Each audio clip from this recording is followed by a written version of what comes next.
Viral হয়। চলুন তাহলে স্টার্ট করছি।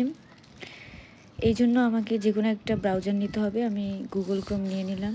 এখানে আমি সার্চ করব ফেসবুক ক্রিয়েটর স্টুডিও দিয়ে। ক্রিয়েটর স্টুডিওতে যেয়ে আমার ফেসবুক পেজটা লগ ইন করে নিচ্ছি। লগ ইন করার পরে উপরে দেখছেন create a post, create reel, create story, go live. তো আমি যেহেতু পোস্ট করব একটা, সেহেতু আমি ক্রিয়েট এ পোস্টে ক্লিক করে নিচ্ছি। এখানে এরকম একটা ইন্টারফেস আসবে আপনার কাছে। তো আপনি চাইলে add a photo, add a video করতে পারেন। তো আমি এখানে একটা ভিডিও আপলোড করছি। একটা ভিডিও, যে কোনো একটা ভিডিও নিয়ে নিলাম। আমার ভিডিওটা নেওয়ার পরে আপনারা এখানে নিচে দেখতে পাচ্ছেন যে ক্যাপশন রিল। এখানে আপনার ডেসক্রিপশন আর ক্যাপশন একটাই দিবেন। যেহেতু আমার বিজনেস টাইপের পোস্ট, সেহেতু আমি ওই টাইপেরই একটা ক্যাপশন বা আপনার দিয়ে দিচ্ছি। সাথে 2টা ইমোজি লাগিয়ে দিলাম।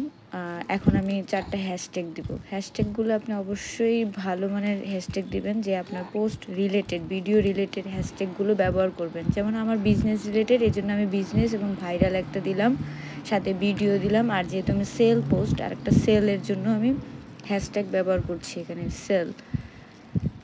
ওকে, ডান।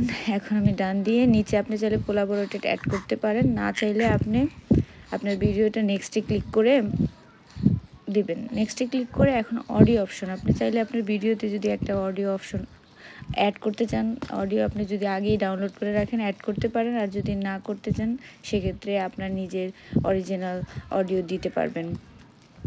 এখন আমরা নিচে দেখতে পাচ্ছি যে অডিও ইনহ্যান্স, এটা আপনি অন করে দিবেন। তাহলে আপনার অরিজিনাল অডিওর যে নয়েজটা, ওটা আর থাকবে না। আর ইনেবল করে দিবেন আপনার যদি মনিটাইজ করা থাকে ফেসবুক পেজটা, পাবলিক করে নেক্সট করে দিচ্ছেন। হয়ে গেল আমার পোস্ট করা। এভাবে যদি আপনারা ফেসবুকে পোস্ট করেন সঠিক নিয়ম ভেবে, তাহলে আপনাদের পোস্ট রাতারাতি ভাইরাল হয়ে যাবে। Thank you. আসসালামু আলাইকুম।